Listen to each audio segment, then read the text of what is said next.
Our next speaker is Pete Wallace from GumGum.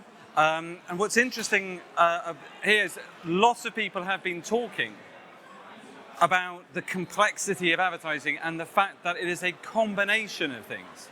And so it's really, really exciting. Pete, are you... well, this is a networking event, so people are... Calling Pete Wallace to the stage. What's interesting about many of the people we're talking about is that people that have said, oh, it's not just about the size of your ad, it's not just about the audience, it's about a combination of effects. And so what's really interesting, I think, about the next talk is how GumGum have been able to not just look at the impact of formats, but also the impact of context on things. And so without further ado, Pete Wallace, everyone.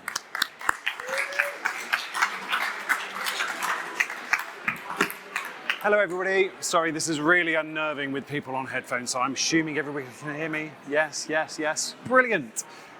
Well, thank you for bearing with. I'm assuming everybody is probably suffering from a significant hangover this morning, so the fact that you guys have stayed on till the afternoon is obviously testament to the wonderful content I'm about to talk to. Look, what I'm going to take you guys through on my presentation is a little bit of a combo of things. So first of all, I just want to talk to what contextual is, what it isn't, why I think it's important at the moment. Then move on to a little bit around measurement. I mean, we're at the attention stage. Of course, we're going to talk about measurement. So, you know, the changing face of measurement and what it has historically been, what it partially still is, and really, in my mind, what it should be moving forward. And then progressing on a little bit further to hopefully what Mike was talking about, but some research that we undertook very recently that looks at the impact of creative, because we know that creative is obviously hugely important in terms of gathering attention. But I think very few people are then looking at the way that targeting methodologies then further impact what delivers attention and what delivers results for brands. So just want to sort of lean upon that a little bit and then sort of come up with hopefully a few conclusions, and then I don't know if we've got questions, and questions probably don't work whilst you guys are wearing headsets, so maybe we won't, but here we go. So look, just very quickly in terms of what GumGum is. So we're a global scaled ad platform. So doesn't really mean anything in itself, but in layman's terms, we are rich media formats in combination with contextual targeting. So using AI technology to identify and understand the content of the web, using image recognition, natural language processing, complete understanding of exactly what is going on within the web. That is also stemmed across CTV, OTT, and in the future we will be using it in other spaces. Really what we're sort of focused on as a business is driving brand. So driving brand uplift, driving engagement, driving attention, trying to then subsequently drive outcomes for businesses. So to this point around sort of contextual, arguably contextual has really sort of hit its heyday recently. Certainly when I first joined the industry a number of years ago, contextual was very much about identifying individual keywords. So, I might be advertising a tech brand and it might say the word computer, and all of a sudden we'd, something around that tech brand would appear. We know now that that isn't really very, very accurate, and that is not what contextual is about these days. Contextual is about a full level understanding of the whole content that sits on a page and targeting appropriately based on that, and also looking at brand safety based on that. So when I say the whole content, as I talked about, that includes natural language processing, sentiment analysis, the audio on video, the imagery, everything that is contained on there. We need to stop thinking about contextual as this sort of age-old sort of individual keyword targeting piece. We need to think of it as a sort of holistic targeting methodology that really does understand the web, and it understands it in the same way that you and I would read a piece of content. And in terms of the future of contextual, so, I mean, usually I would bang on about the cookieless future right about now. Google kind of threw a bit of a spanner in the works, or certainly delayed that for a little while a few weeks ago. I don't know if everybody's read that sort of, Google are delaying the death of the cookie until, I believe, 2023. So look, the death of the cookie is still going to come. It has just been delayed for a period of time. So when we get to that point, there will be a time when we need to work out exactly what we're doing when the cookie is not here. But first of all, we need to be planning for that now. It can't be like we're at university and all of a sudden you've had an extension on your deadline and you still wait till the last week to all of a sudden go, crap, how am I going to solve for this? How am I going to get my dissertation in on time? We need to be thinking about this now. Secondly, thinking about contextual, and I'll talk to a little bit about some metrics that we've done before. Contextual just works. We've done comparisons of contextual versus audience data versus other types of targeting methodology. And for us, as I say, it works. It drives business outcomes. It drives those linear metrics that, albeit I want us to migrate away from fully. But contextual is it's a very strong form of targeting. But in terms of what contextual is in the future for me, we're talking to web-based targeting, looking at the imagery, the text, the audio, et cetera, et cetera. Contextual in the future is going to be about so much more than that. It's going to be about identifying more and more data signals that derive the context of what is going on around that individual at that given moment in time. So, if I'm on a Peloton, I know a Peloton doesn't take advertising right now, but if it did, I want to see something about exercise, I want to see something about health, I want to see something about fitness. If I'm in the tube, it's time of day, it's location, it could be the weather. It's all these targeting types that have arguably been involved in digital media at some point, but actually really that should all get wrapped up into this contextual bucket and understanding the context of an individual and being able to deliver a message which is fully relevant to them, which can be delivered across any sort of media channel as long as we can get a data point that refers to the context of what is important to that individual at that very moment in time. And that term around that moment in time, I think, is particularly pertinent. If you think about other targeting types, it could be 30, 60, 90 days old since that user was actually showing interest in a certain subject. So, let's target users in a very moment when something is most important to them, and then that will hopefully resonate more and more with them. And really, the research that we've done with the guys over at Lumen is going to be testament to that, and I'll speak to that in a second. So, but lastly, before I move on to the attention piece, is why contextual targeting. I've really touched upon this a little bit, but for us, it works. It's way more than just looking at text-based targeting. It is looking at everything that is going on around the web, CTV, OTT, et cetera, et cetera. We've done a comparison ourselves in partnership with Dentsu Aegis a little while ago to, number one, look at accuracy of contextual targeting in different platforms. We've also then done some research based on how contextual stacks up against audience buying. So, number one, this is a bit of a plug for GumGum, we're more accurate. Contextual targeting is more accurate than it ever was in the past. Being able to apply that level of technology just means that you are able to come in with a definitive degree of confidence that you are going to appear in the content that you want to appear in and amongst. And secondly, from an efficiencies perspective, you can buy more efficiently because the scale is there, because the ability to apply contextual targeting without huge egregious CPMs is there. And then also, I kind of hate myself for putting this up here, but when we did this test with Dentsu Aegis, we did also deliver a better cost per click. But to be honest, in a second, I'm also going to talk to why we shouldn't be talking about click-throughs anyway. So, and also, look, the application of contextual, it's very, very broad. The ability of data means that you can apply it from the buy side, from a sell side, lots and lots of different opportunities. Now, I've stolen this from the IAB. If you guys aren't familiar, they do an annual Don't Be a Clickhead Day, where everybody should be removing this idea of CTR from every single report. And look, I don't know what everybody's background is who's sat here, but look, we as a business still get tasked towards driving a CTR time and time again for lots and lots of brands. The thing that I will always push back on that is that you are tasking me to a 0.5 or 1% CTR, whatever it might be. How, by doing that, do you actually understand what 100% of your media is doing? It can't be that the 99% of media that isn't clicked upon isn't important. So we need to start really aggressively migrating from what is antiquated measurement methodologies to understanding actually what is delivered across 100% of our media and the value of that media.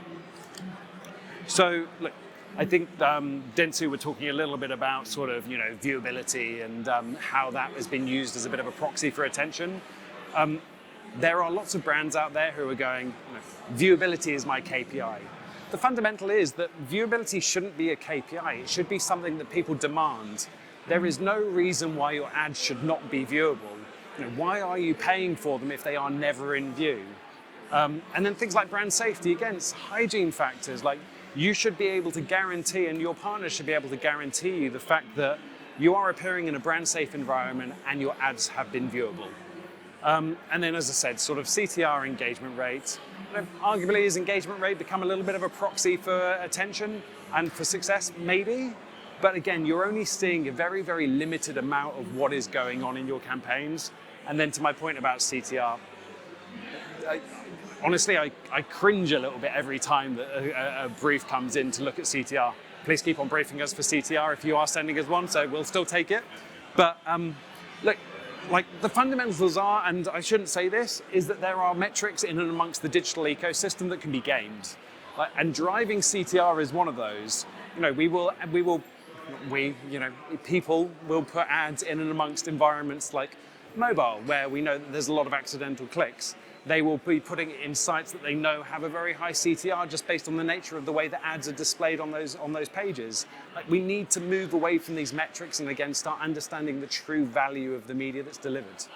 So for me, that is where we come to this point of attention, and attention being the fundamental measurement of understanding 100% of the media, and also a measurement in and amongst the sort of the technology that's available to us today, that it won't be led to this gamification of people being able to sort of organically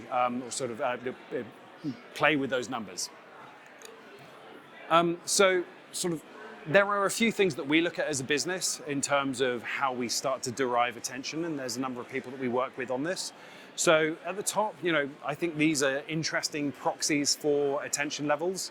Looking at things like time in view, page real estate, bigger ads, they're going to drive more attention. Things like brand score, stuff that you can do time and time again very, very easily through verification partners. But then when we really want to drill down into the granularity of success around attention, being able to look at the number of people that viewed ads, being able to look at the time that people's eyes sort of landed on those ads for, and then also looking at sort of this idea of attentive seconds. And I'm sure Mike's talked to this a lot today.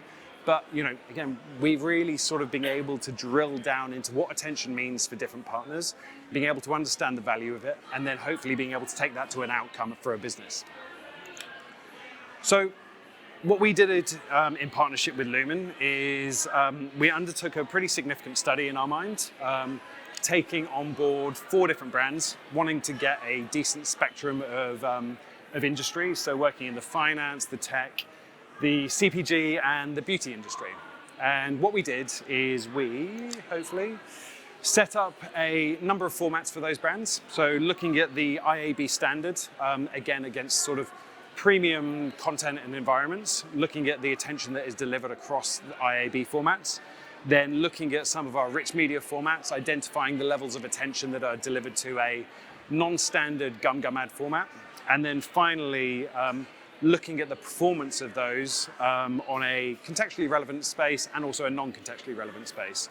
I think that it's brilliant looking at the way that attention is delivered based on the ad format that is delivered, but we need to take that a lot deeper, and I think that level of contextual understanding on top of that creative gives us a little bit of an added sort of bonus in terms of understanding actually what impacts on attention. So sort of working in partnership with Lumen, what we did is sort of, as I said, delivered those ad formats within those contextually relevant, non-contextually relevant ads, looking at eye tracking studies, so identifying based on a very significant panel how many the eyes that fell on those different types of ad units, the changes that happened based on the contextual relevance and the non-contextually relevant environments. And then lastly, well, actually I've already talked to that, so I'm just going to flick on. So first of all, what happened when we looked at the impact of creative on attention? So to be honest, I'm probably not saying anything on this slide that is particularly new to people. The fact is, bigger formats drive greater levels of attention. So what we saw here is that 92% of people actually viewed the ads that we delivered in front of them. We saw a 4.4 seconds viewing time, so actually 4.4 seconds of eyeballs on a brand. A lot of people will talk about sort of, I think the magic number is 3 seconds. Mike, tell me if I'm incorrect on that. So, you know, being able to deliver a significant number of seconds above and beyond what an IAB format would deliver, and then also looking at significant amount of recall. So I would imagine that nobody in this room could tell me the last MPU that they saw or the last leaderboard that they saw. Like, you know, these are formats that we just fundamentally don't pay attention to. And actually, to be able to grab people's attention these days, you really need to stand out from the crowd. You need something which is bigger, something which is going to draw in the eye. And I love this idea of attentive minutes per 1,000 impressions, something that the guys at Lumen are really championing, and something that I think becomes more and more important as we sort of move on the journey, as sort of attention becoming more sort of normalized within the industry. You know, we should be thinking about buying on this sort of metric. You know, let's sell you an ad based on the amount of time that the eyeballs are actually on that brand, because actually we can very easily start to associate that amount of time to brand uplift, brand recall, and we can probably start to associate it to things like purchase intent. So, you know, super, super important metrics. So, as I said, the next thing that we've then gone and done is identified what happens when you start to add in that level of contextual relevance to these types of ads. So, I'm probably not going to say what you guys think I'm going to say right now. I'm not going to go, there was loads more attention because things were contextually relevant all of a sudden. Because, you know, yes, it delivered more eyeballs on that ad, so, or for a greater period of time. So the amount of attention based on the period of time that that person was on that page, yes, it did increase. But where we really, really see the uplift is this idea that recall significantly increases based on the fact that something is contextually relevant. So what that means for me is that, you know, first of all, you know, contextual relevance does drive sort of an unfair share of voice, if you like, or unfair share of attention when you start overlaying that on targeting. But it also means that, you know, to this idea of moment marketing, actually hitting that person in that moment where a message is most pertinent to them means that they are actually taking it in more and more and more, and it's more heavily ingrained into what they're thinking about. So the type of attention that somebody is giving on an ad, which is relevant to them at that moment, it sticks in their brain. So, you know, we kind of therefore have a bit of a sort of a dual purpose here based on creative and then based on this idea of what the data is doing. So, you know, I need a big flashy format that is going to draw the eyes in of the user so they're actually starting to pay attention to it. But then, you know, second of all, it needs to be saying something to that user that actually truly resonates with them to actually start to remember what it's actually talking about. So hopefully what this means is that we're getting to a point where, you know, forever we've been talking about creative and data working hand in hand with one another. This kind of very much proves this point that, you know, we need to make sure that we are being creative. We need to make sure that we're also bringing that data point together with the creativity to deliver something which is truly relevant to that user at that given moment in time. And it's only at that sort of point that we're going to start sort of realizing our ambitions of driving those brand goals of recall, purchase intent, and then fundamentally business outcomes and driving greater degrees of sale. And look, really that's kind of it from me. Hopefully that's interesting. Hopefully it tells you something that you haven't heard today. We feel really excited about the research. We think that we're going to sort of continue to go down this path of attention, start to see how we can further use those different contextual data points to drive more relevance of creativity and messaging. And then we really feel that we're actually going on that journey where we're going to be in a position to start sort of trading on attention, driving better amounts of attention and optimizing towards it in real time, which for me is truly exciting. So it's good. Thank you.